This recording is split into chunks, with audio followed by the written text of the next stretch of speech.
നിങ്ങൾ അറിഞ്ഞോ ഇല്ലയോ എന്ന് എനിക്കറിയില്ല.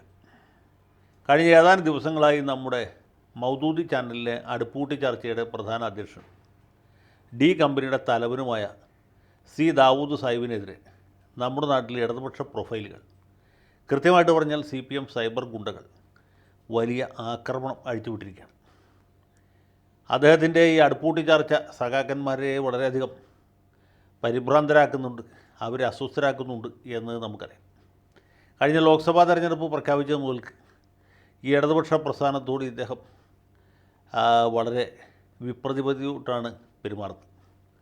കിട്ടാവുന്ന എല്ലാ അവസരങ്ങളിലും സഖാക്കളെ താഴ്ത്തിക്കെട്ടുക, കിട്ടാവുന്ന എല്ലാ സന്ദർഭങ്ങളിലും അവരുടെ തലക്കെട്ട് കിഴുക്കുക, താടിക്കെട്ട് തട്ടുക, ഇതൊക്കെ വലിയ സൈദ്ധാന്തികമായ ഒരു കണ്ടുപിടുത്തം എന്ന രീതിയിൽ, അല്ലെങ്കിൽ വലിയ ദാർശനികമായ ഉൾക്കാഴ്ചയോടുകൂടി നടത്തുന്ന വലിയ നിരീക്ഷണം എന്ന മട്ടിൽ അവതരിപ്പിക്കുക. ഇത് കേൾക്കുന്ന കുറച്ച് പേരെങ്കിലുമൊക്കെ വിശ്വസിക്കും.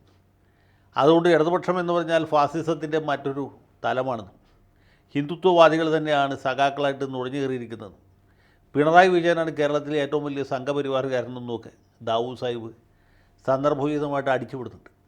ഈ ഇടതുപക്ഷ പ്രസ്ഥാനം എന്ന് പറഞ്ഞാൽ തന്നെ ബ്രാഹ്മണ മേധാവിത്വത്തിൻ്റെ ഒരു അവാന്തര വിഭാഗമാണെന്നും അവശേഷിപ്പാണെന്നും ഇവിടെ ഒരു കാരണവശാലും ഈ കമ്മ്യൂണിസ്റ്റ് പ്രസ്ഥാനത്തിൽ നിന്ന്, പ്രത്യേകിച്ച് CPMൽ നിന്ന് ദളിതർക്കും ന്യൂനപക്ഷക്കാർക്കും പിന്നാക്ക സമുദായക്കാർക്കും ഒന്നും യാതൊരു നീതിയും കിട്ടുകയില്ല എന്നൊക്കെ പുള്ളി വലിയ ദാർശനിക വ്യഥയോട് കൂടിയിട്ട് അടിച്ചുവിടുന്നുണ്ട്. ഞാനിത് കുറച്ച് കാലമായിട്ട് ശ്രദ്ധിക്കുന്നുണ്ട്. കിട്ടുന്ന എല്ലാ അവസരത്തിലും പുള്ളി ഇടതുപക്ഷത്തിന് ആപ്പ് വെച്ചുകൊണ്ടിരിക്കുകയാണ്. അങ്ങനെ ആപ്പടിച്ച് മുന്നേറുമ്പോൾ CPMകാർ ആദ്യം ശ്രദ്ധിച്ചില്ല, പിന്നീട് അവരുടെ ശ്രദ്ധയിൽപ്പെട്ടു. അപ്പോഴും അവർ ദാവൂദിനെതിരെ തിരിഞ്ഞില്ല. കാരണം ഇയാൾക്ക് അത്ര വലിയ ബുദ്ധിശക്തിയുള്ളതുകൊണ്ട്, പ്രതിഭാശാലിയായതുകൊണ്ടൊന്നുമല്ല.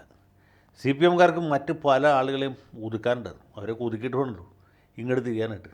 കോൺഗ്രസ്സുകാരെ, BJPക്കാരെ, ലീഗുകാരെ, പിന്നെ അതിവിപ്ലവകാരികളെ, അത്യാവശ്യം CPIക്കാരെ, ഇങ്ങനെയുള്ളവരൊക്കെ ഒതുക്കി തീർത്തിട്ട് വേണം ഇദ്ദേഹത്തിന് നേരെ തിരിയാനായിട്ട്. അപ്പോൾ അതുകൊണ്ട് കുറച്ചധികം സമയം ചിലവായി. പക്ഷേ ഈ സമീപ ദിവസങ്ങളിൽ പ്രത്യേകിച്ച് കാഫർ വിവാദവുമായിട്ട് ബന്ധപ്പെട്ട് ദാവൂദ് നടത്തിക്കൊണ്ടിരിക്കുന്ന പരാമർശങ്ങൾ CPMകാരെ വളരെയധികം അസ്വസ്ഥരാക്കി. അതുകൊണ്ട് അവർ ഇപ്പോൾ ദാവൂദിനെതിരെ തിരിഞ്ഞിരിക്കുകയാണ്. അവർ പറയുന്നത് ഈ ദാവൂദ് എന്ന് പറഞ്ഞ ആൾ ജമാഅത്തെ ഇസ്ലാമിയുടെ ഒരു വലിയ പ്രവർത്തകനും പ്രചാരകനുമാണ്. അദ്ദേഹമാണ് ഇപ്പോൾ ഈ മതേതരത്വത്തെക്കുറിച്ചും ജനാധിപത്യത്തെക്കുറിച്ചും സോഷ്യലിസത്തെക്കുറിച്ചും സ്ഥിതിസമത്വത്തെക്കുറിച്ചുമൊക്കെ പ്രസംഗിക്കുന്നത്. ഇയാൾ യഥാർത്ഥത്തിൽ ഒരു വെറും മതമൗലികവാദിയാണ്, വർഗീയവാദിയാണ്, മതഭ്രാന്തനാണ്. അത് മറച്ചു വെച്ചുകൊണ്ട് ജനാധിപത്യവാദിയായി, മതേതരനായി, നവോത്ഥാനവാദിയായി അഭിനയിച്ച് ആളുകളെ പറ്റിക്കാൻ ശ്രമിക്കുകയാണ് എന്നാണ് അവർ പറയുന്നത്. സത്യം പറഞ്ഞാൽ ദാവൂദിന് യാതൊരു അവകാശവാദങ്ങളും ഇല്ലാതെ ജമാഅത്തെ ഇസ്ലാമിയുടെ പ്രധാനപ്പെട്ട പ്രവർത്തകനാണ്. സോൾഡാറ്റ് യൂത്ത് മൂവ്മെൻറ്റിൻ്റെ സംസ്ഥാന നേതാവായിരുന്ന ആളാണ്. ഇപ്പോഴും ജമാഅത്തുകാരനാണ്. അതുകൊണ്ടാണല്ലോ പുള്ളി മീഡിയ വണ്ണിൽ ആ സ്ഥാനത്തിരിക്കുന്നത്. അതുകൊണ്ടാണല്ലോ അദ്ദേഹം മാധ്യമത്തിൽ നിരന്തരമായി ലേഖനങ്ങൾ എഴുതി രാജ്യത്തെ നന്നാക്കാൻ ശ്രമിക്കുന്നത്. അല്ലാതെങ്കിൽ അദ്ദേഹത്തിൻ്റെ ലേഖനങ്ങൾ അതിൽ വരുമോ? ഇല്ല. അദ്ദേഹത്തിന് ഈ അടുപ്പൂട്ടി ചർച്ചയ്ക്ക് വിറകായിട്ടോ അല്ലെങ്കിൽ മണ്ണെണ്ണയായിട്ടോ ഉപയോഗിക്കുമോ? ഇല്ല. പുള്ളി അവിടെ ഇരിക്കുന്നത് ജമാഅത്തെ ഇസ്ലാമിക്കാരനായതുകൊണ്ടാണ്. ജമാഅത്തെ ഇസ്ലാമി എന്ന് പറഞ്ഞാൽ അവരുടേതായ ജനാധിപത്യത്തിൽ വിശ്വസിക്കുന്നവരാണ്. അവരുടെ ജനാധിപത്യത്തിൽ നമുക്കൊന്നും സ്ഥാനമില്ല. അവരുടെ ജനാധിപത്യത്തിൽ ആ ശൂറയിലുള്ള അംഗങ്ങളും അതുപോലെയുള്ള ആളുകളും മാത്രമേ അംഗങ്ങളായിട്ടുള്ളൂ. അവരുടെ ജനാധിപത്യം എന്ന് പറഞ്ഞാൽ അവർ വഴിക്കേ ഉണ്ടാകുന്ന ഒരു വലിയ വിപ്ലവ പ്രസ്ഥാനം. അവരുടെ രാഷ്ട്രം എന്ന് പറഞ്ഞാൽ അത് മതേതരത്വം എന്ന് അവർ പറയുന്നത് മതരാഷ്ട്രവാദമാണ്. അവരുടെ മതേതരത്വത്തിൽ മറ്റു മതക്കാർക്ക് ആർക്കും ഒരു സ്ഥാനമില്ല. ഉണ്ടെങ്കിൽ തന്നെ ജസിയ കൊടുക്കേണ്ട, അല്ലെങ്കിൽ ഇവരുടെ അടിമകളായിട്ട് ജീവിക്കേണ്ട ഒരു വിഭാഗമായിരിക്കും എന്ന് മാത്രമേ ഉള്ളൂ. അപ്പോൾ അവരുടെ മതേതരത്വവും നമ്മുടെ മതേതരത്വവും തമ്മിൽ യോജിക്കില്ല. നമ്മുടെ സോഷ്യലിസം അല്ല അവരുടെ സ്ഥിതിസമത്വം.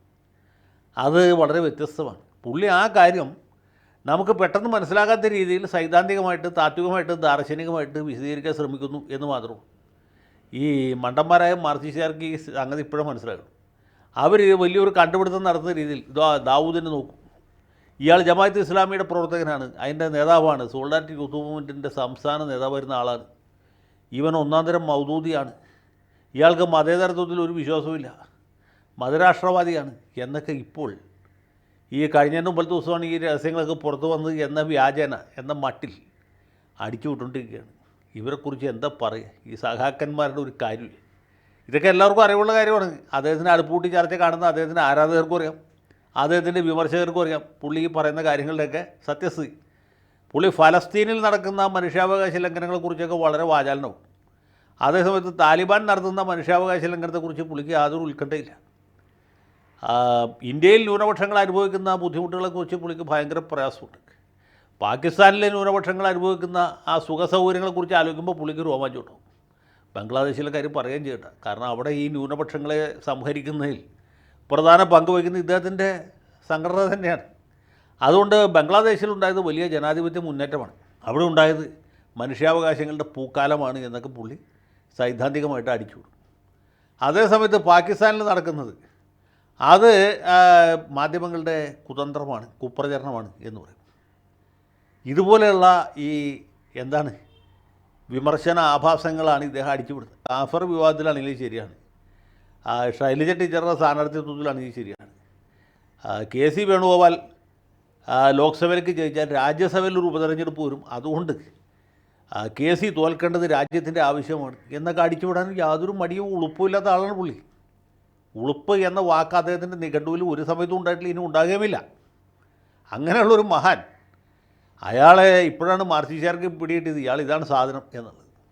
നമുക്കൊക്കെ നേരത്തെ അറിയാവുന്ന കാര്യമാണ്. ഞാൻ ഈ പരിപാടിയിൽ എത്ര കാലമായിട്ട് പറയുന്നത് ഈ ദാവൂദിൻ്റെ ഇരട്ടത്താപ്പിനെക്കുറിച്ചും ഇയാളുടെ കുതന്ത്രത്തെക്കുറിച്ചും കുയുക്തികളെക്കുറിച്ചും ആടിനെ പട്ടിയാക്കാനുള്ള അയാളുടെ വൈഭവത്തെക്കുറിച്ചുമൊക്കെ.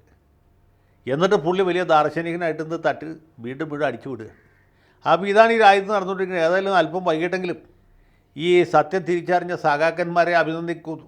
ഇനിയും ഒരുപാട് ദൂരം പോകാനുണ്ട്, ഇവിടം കൊണ്ടൊന്നും തീരുകയില്ല എന്ന് മാത്രം ഓർമ്മിപ്പിക്കുന്നു. ദാവൂദ് സാഹിബ് ഈ കലാപരിപാടി കുറച്ചാളും കൂടെയൊക്കെ തുടരട്ടെ എന്ന് ആശംസിക്കുകയും ചെയ്തു. ഖുദാ ഹാഫിസ്.